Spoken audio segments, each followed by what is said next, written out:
In a world already on edge, the last 24 hours have brought a sudden and serious shift. Just as many hoped the fragile ceasefire between Iran and Israel would hold, that hope quickly faded. Reports suggest that renewed military activity began shortly after the agreement was announced, involving actions that reached deep into Israeli territory. In turn, Israel responded swiftly with significant measures of its own. What was meant to be a pause in tension has now become a moment of renewed global concern. This is not just another headline, this is a turning point, an event that could reshape alliances, redraw red lines, and destabilize an already volatile Middle East. In this video, we're breaking down the critical facts, separating noise from truth, and revealing what this escalation really means. Buckle up. Behind the headlines and political statements are real lives, families rushing to shelters, parents comforting terrified children, and communities caught in the crossfire of decisions made far above their heads. For millions across the region, this isn't just geopolitics, it's survival. And for the rest of us watching from afar, it's a sobering reminder of how fragile peace really is. Because when missiles fly, borders blur, and the consequences can reach every corner of the globe, from energy markets to international security. Let's unpack what happened, and why it matters more than ever. On paper, the ceasefire agreement between Iran and Israel was meant to bring a temporary pause to weeks of rising tension and military activity across the region. Facilitated by US and EU diplomats, the deal was intended to reduce hostilities, protect civilian areas, and create space for meaningful dialogue. But from the start, many experts cautioned that the truce rested on shaky ground. Deep-rooted mistrust, competing narratives, and unresolved security concerns continued to simmer beneath the surface.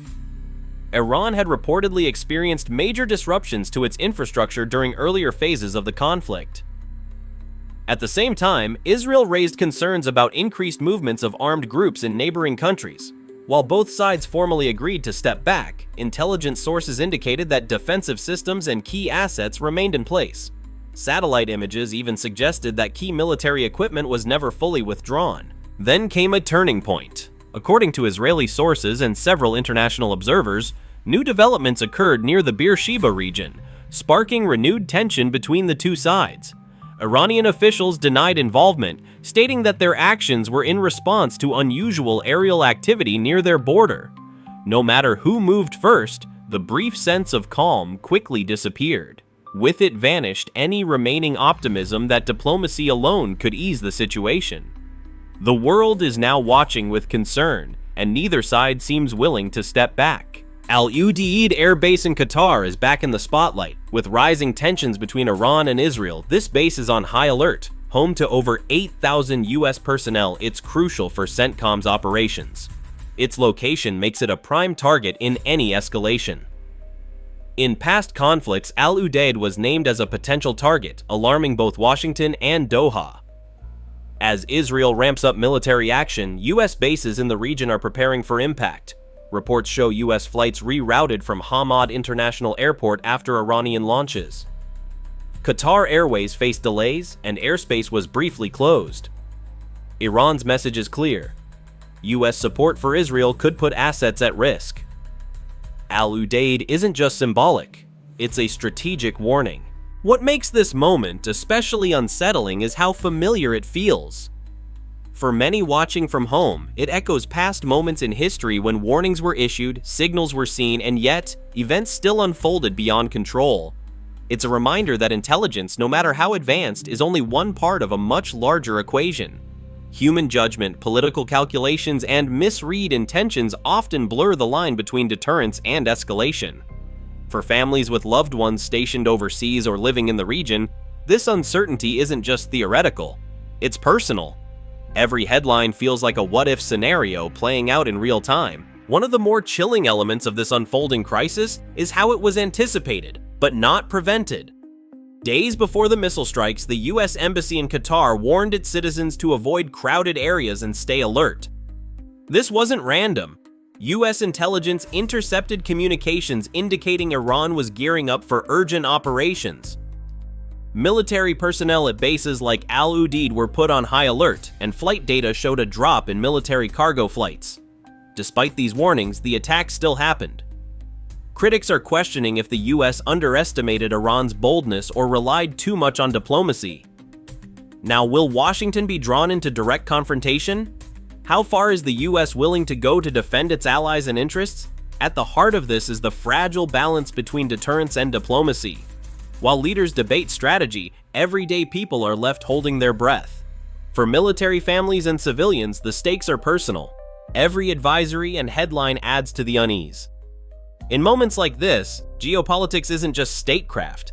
It's about lives in limbo, waiting for what comes next. Within hours of the reported escalation, Israel launched a coordinated response focused on strategic sites in and around Tehran. Official sources indicated that radar facilities and key defense operation locations were targeted.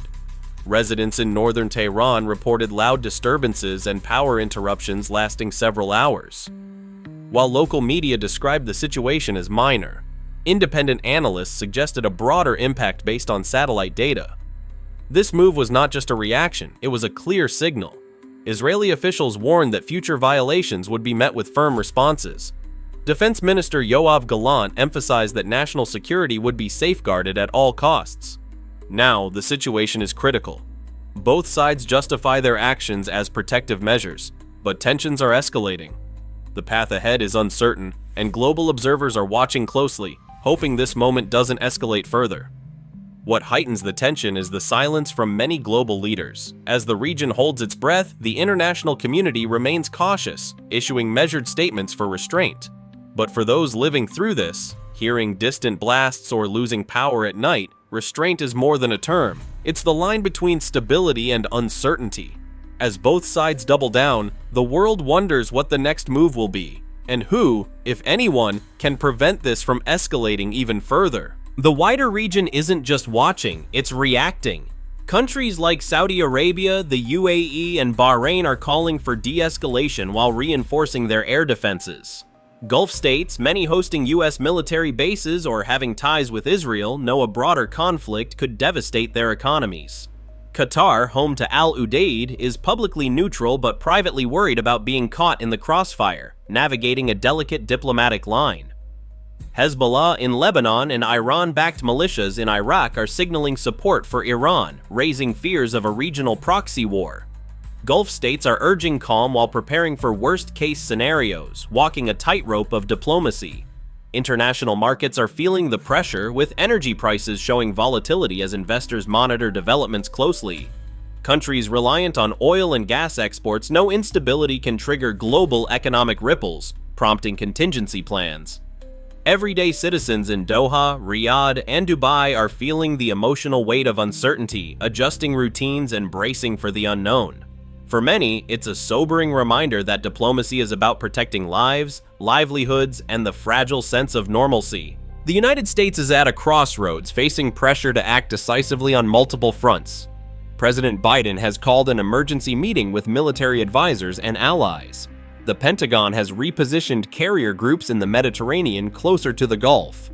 Russia has condemned Israel's strikes, urging the UN Security Council to intervene. Moscow's interests in Syria and Iran are now directly at risk. China is watching closely, calling for restraint but remaining neutral. Analysts suggest China's silence on Iran may indicate a tilt toward Tehran. The global chessboard is shifting and every move counts. European leaders are stepping up, urging diplomacy before it's too late. France and Germany are calling for a revival of multilateral talks, stressing that true stability comes from dialogue, not displays of power. The EU is reviewing travel advisories and trade routes, showing how interconnected we are in times of crisis. For many watching from afar, this conflict may seem distant. But for families with loved ones abroad and communities reliant on stable energy prices, it's all too real. The decisions made in the coming days will resonate far beyond the region.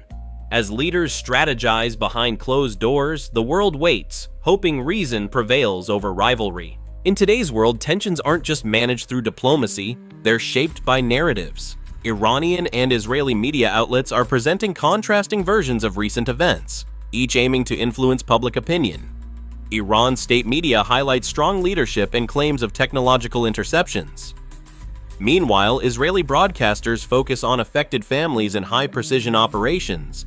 Online platforms have become a battleground for this communication struggle. Trending hashtags like #Tehran update and #Middle East tension are filled with AI-generated content that's hard to verify. With so much noise, distinguishing fact from fiction is increasingly challenging.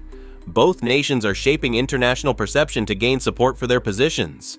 Major networks like CNN and Fox News strive to provide updates, often with limited access to independent sources. Amid conflicting narratives, one thing is clear: reliable information is essential. For viewers worldwide, staying informed means thinking critically and checking sources. In this information overload, many wonder what's real and what's misleading. In an age where a single tweet can shift public opinion, critical thinking is crucial. The challenge isn't just understanding what's happening, it's processing it responsibly. For families watching from afar and students trying to stay informed, navigating today's digital noise is vital. What makes this situation especially dangerous isn't just the missiles, it's the timing. The world is already facing crises on multiple fronts. War in Ukraine, rising US-China tensions over Taiwan, economic instability, and climate-driven disasters. Now, the Middle East is becoming a flashpoint that could consume global attention. A broader conflict between Iran and Israel could draw in the US, destabilize oil markets, and trigger a chain reaction involving militias and global alliances. History shows that regional wars in the Middle East rarely stay contained. With so many overlapping interests, from energy routes to religious divides, this situation could easily spiral. The stakes? Nothing less than global stability. And we may be witnessing the first chapter of a much larger crisis. You might be wondering, how does this impact you? The answer is, more than you think. Global conflicts like these influence oil prices, global markets, airline safety, and even cybersecurity. What's unfolding between Iran and Israel isn't just a distant issue, it's a direct challenge to international law and the stability of global supply chains. Understanding these events helps you stay informed and prepared.